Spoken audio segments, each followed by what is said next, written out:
নমস্কার বন্ধুরা, আমি দেবাশিস ট্রি লাভার্স চ্যানেলে আপনাদেরকে স্বাগত। রূপে গুণে ভরপুর, বহুল প্রচলিত, জনপ্রিয় একটি গাছ নিয়ে আজ আমি আপনাদের সঙ্গে আলোচনা করব।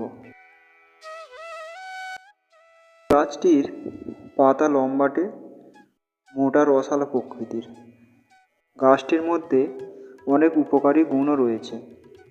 সেই গাছটির নাম হলো অ্যালোভেরা, যাকে বাংলায় বলা হয় ঘৃতকুমারী।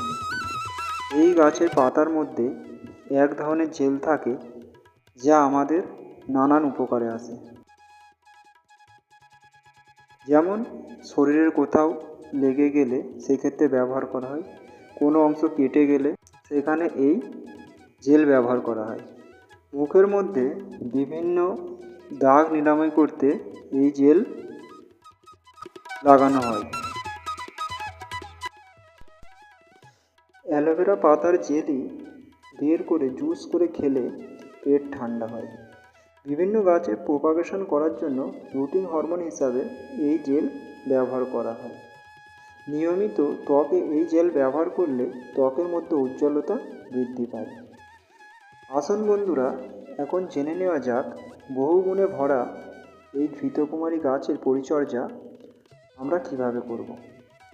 এই গাছের রিপোর্ট করার জন্য আপনাদেরকে গার্ডেনিং সয়েল, ভার্মি কম্পোস্ট, বালি, নিমখোল, হাড়ের গুঁড়ো, শিংকুচি একত্রে মিক্স করে আপনাদেরকে 1 মাস রেখে দিতে হবে এবং 1 মাস পরে আপনাদেরকে গাছটিকে রিপোর্ট করতে হবে। তবে একটা কথা জেনে নেওয়া দরকার, যে কোনো মাটিতে এই ঘৃতকুমারী গাছ সুন্দর গ্রো করে। তবে এই গাছটিকে বন্ধুরা অত্যন্ত রোদ্দুরে না রেখে হালকা রোদ্দুর আসে এমন প্লেসে রাখলে কিংবা গাছের ছায়াতে রাখলে এই গাছটি দ্রুত বৃদ্ধি করবে। এবার জেনে নেওয়া যাক এই গাছটিতে জলের পরিমাণ কেমন হবে। যেহেতু অ্যালোভেরা গাছ তার পাতায় জল স্টোর করে রাখে, তাই এই গাছে জল তেমন লাগে না। তাই জল দিতে হবে অত্যন্ত বুঝে বুঝে। মাটি যখন শুকিয়ে যাবে তখনই জল দিতে হবে। এবারে আমরা জেনে নেব এই ঘৃতকুমারী গাছের প্রোপাগেশন আমরা কিভাবে করব। এই গাছের প্রোপাগেশন করার জন্য আপনাদেরকে কিছু দরকার হবে না। হালকা ঝুরঝুরে মাটি বানিয়ে নিন এবং তার মধ্যে একটি চারা লাগিয়ে দিন। তার কয়েক মাস পরেই দেখবেন টবের মাটি থেকে অসংখ্য চারা বেরিয়েছে। আপনারা ওই চারাগুলোকে তুলে নিয়ে আবার অন্য পটে লাগিয়ে দিন। এইভাবে অসংখ্য চারা তৈরি হয়ে যাবে। তাই যে সকল বাগানি বন্ধুরা একটি গাছ থেকে অসংখ্য চারা তৈরি করতে চান, তাদের জন্য উপযোগী একটি গাছ হলো এই ঘৃতকুমারী। আপনারা যদি এই ঘৃতকুমারী গাছকে একটি বড় পটে লাগিয়ে দেন, তাহলে দেখবেন 1 বছরের মধ্যে গাছটির সমস্ত টব ভরে যাবে। তখন গাছটিকে দেখতে খুব সুন্দর লাগবে।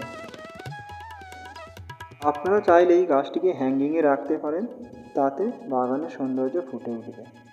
এই গাছটিতে বন্ধুরা বেশ কিছু রোগের লক্ষণ দেখা যায়। যেমন গাছের পাতায় কালো কালো ছোপ ছোপ দাগ হয়ে যায়। তখন আপনাদের 1 লিটার জলে 1 চামচ চুন মিশিয়ে গাছের সমস্ত পাতায় স্প্রে করতে হবে।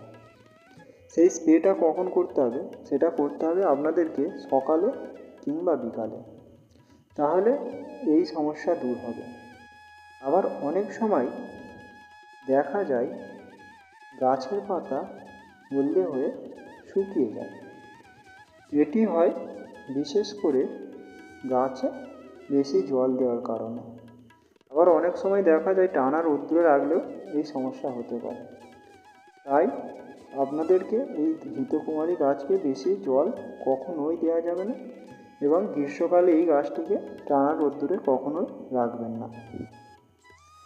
তবে এই ঘৃতকুমারী গাছটিকে মাঝের মধ্যে আপনারা নিম কীটনাশক ব্যবহার করবেন। এই গাছটিতে আপনারা মাসে 1 বার করে সরিষার খোল ভেজানো জল অত্যন্ত পাতলা করে দিতে পারেন, তাতে গাছের চেহারা সুন্দর হবে।